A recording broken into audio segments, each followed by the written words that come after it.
محمد نواز شریف نے سیاسی مفاہمت کے لیے اپنا کردار ادا کرنا شروع کر دیا، جس کے اثرات بھی اب نظر آ رہے ہیں۔ انہوں نے کہا ہے کہ جناب آئیں سب کچھ بھلا کر آگے بڑھتے ہیں، ورنہ کارکن نکل آئیں گے تو آپ کو بھاگنے نہیں دیں گے۔ مطلب یہ تو ایک ان کا وہ رسمی سا جملہ ہے جو کہ عرصے دراز سے کریں، لیکن اہم بات یہاں پر یہ ہے کہ آئیں سب کچھ بھلا کر آگے بڑھیں۔ یہ اس بات کی تصدیق کر رہا ہے کہ جناب اب پاکستان تحریک انصاف اس مزاحمت کی سیاست سے مفاہمت کی سیاست میں آ گئی ہے، اور یہ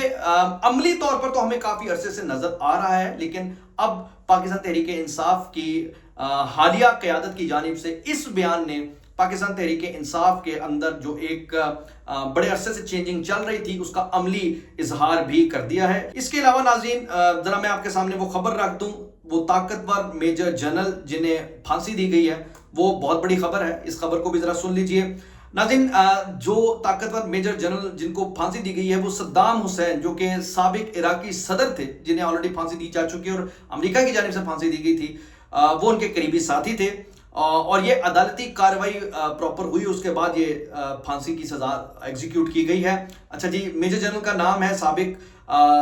صدون، ان کا نام صدون ہے۔ اچھا جی، عراقی حکومت نے سابق صدر صدام حسین کے ساتھی میجر جنرل صدون صبری جمیل القیسی کو پھانسی دے دی ہے۔ عرب میڈیا کے مطابق صدون القیسی صدام دور میں میجر جنرل کے عہدے پر فائز تھے اور انہیں گزشتہ سال گرفتار کیا گیا تھا۔ عرب میڈیا کے مطابق صدون القیسی انسانیت سوز جرائم میں ملوث پائے گئے۔ ان پر الزام تھا کہ وہ 1980 میں ممتاز عراقی عالم محمد باقر الصدون اور ان کی بہن بنت الہدا کے قتل میں ملوث تھے۔ اس کے علاوہ ان پر دیگر عام شہریوں کے قتل میں ملوث ہونے کا بھی الزام تھا۔ عرب میڈیا کے مطابق عراقی حکام کا کہنا ہے کہ میجر جنرل صدون القیسی کو منصفانہ عدالتی کارروائی کے بعد پیر کو، یعنی یہ جو لاسٹ پیر گزرا ہے، اس پیر کو باقاعدہ پھانسی دے دی گئی۔ صدون القیسی 2003 میں صدام حکومت کے خاتمے کے بعد شام چلے گئے تھے۔ فروری 2023 میں وہ عراق کے شہر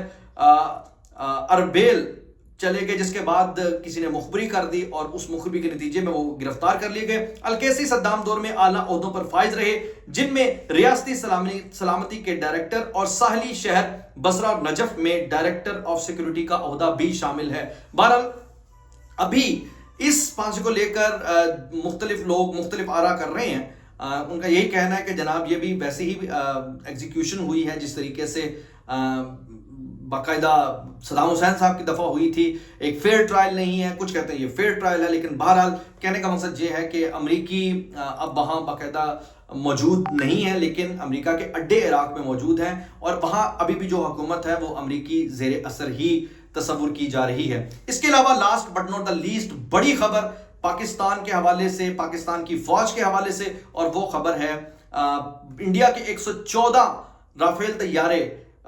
باقاعدہ آگے جناب ریڈار میں پاکستان کی فوج کے، اور اس سلسلے میں خبر یہ آ رہی ہے، بڑی زبردست خبر ہے، اور موجودہ حالات میں یہ خبر اس لیے امپورٹنٹ ہے کیونکہ ابھی ڈونلڈ ٹرمپ نے جو پچھلے کئی دنوں سے بھارت کے 7 طیارے پاکستان کے ہاتھوں گرائے جانے کی جو برانڈنگ وہ کر رہے تھے، اب انہوں نے 10 طیارے پاکستان کے ہاتھوں تباہ ہونے کی برانڈنگ شروع کر دی ہے۔ تو آج انہوں نے یہ خبر مطلب بیان دیا، اور آج یہ خبر آ رہی ہے کہ جناب مزید 114 رافیل طیارے نئے میزائل خریدنے کی بھارت نے تیاری شروع کر دی، اور وزارت دفاع نے فرانس سے معاہدے کے 13 سال بعد رافیل سمیت جنگی سامان خریداری کے لیے 39 ارب ڈالر کی منظوری دے دی ہے۔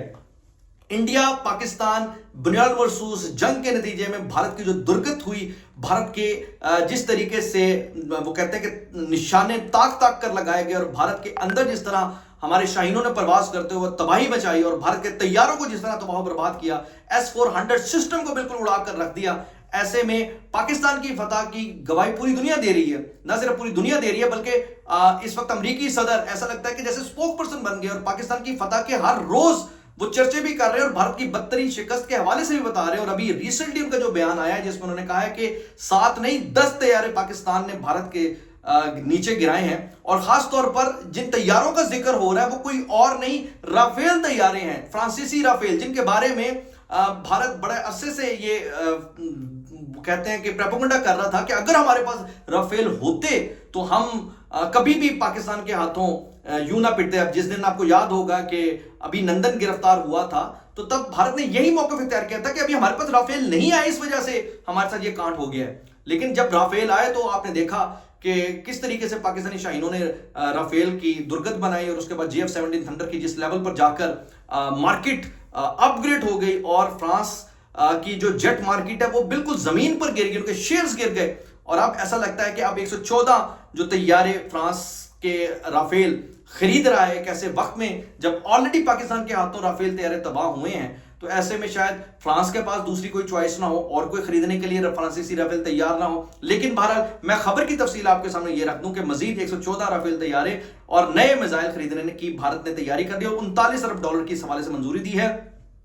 پوری خبر یہ ہے کہ انڈین وزیر دفاع راج ناتھ سنگھ کی سربراہی میں ڈیفنس ایکوزیشن کونسل نے دفاعی فورسز کی صلاحیت میں اضافے کے لیے $39 ارب کی منظوری دے دی ہے۔ جمعرات کو دلی میں ہونے والے اجلاس میں اس بجٹ کی منظوری دی گئی جس کے تحت مزید رافیل لڑاکا طیارے انڈین فضائیہ میں شامل کیے جائیں گے۔ غیر ملکی خبر رساں ادارے کے مطابق انڈیا نے 114 رافیل طیارے اور دیگر فوجی ساز و سامان کی خریداری کے لیے $39 ارب کی منظوری دے دی ہے۔ کونسل نے نئے میزائل اور سیٹلائٹ خریدنے کے لیے بھی رقم منظور کی ہے۔ وزارت دفاع نے سوشل میڈیا پوسٹ میں یہ کہا ہے کہ اس کا مقصد فضائی قوت میں اضافہ اور نگرانی کے نظام کو مزید مؤثر بنانا ہے۔ بیان میں کہا گیا ہے کہ فوج اور بحریہ کو اپنی صلاحیتوں میں اضافے کے لیے وسائل فراہم کیے جائیں گے جبکہ کوسٹ گارڈز کو بھی مضبوط کیا جائے گا۔ وزارت دفاع نے جمعرات کو فرانس کے ساتھ 114 رافیل لڑاکا طیاروں کی خریداری کے طویل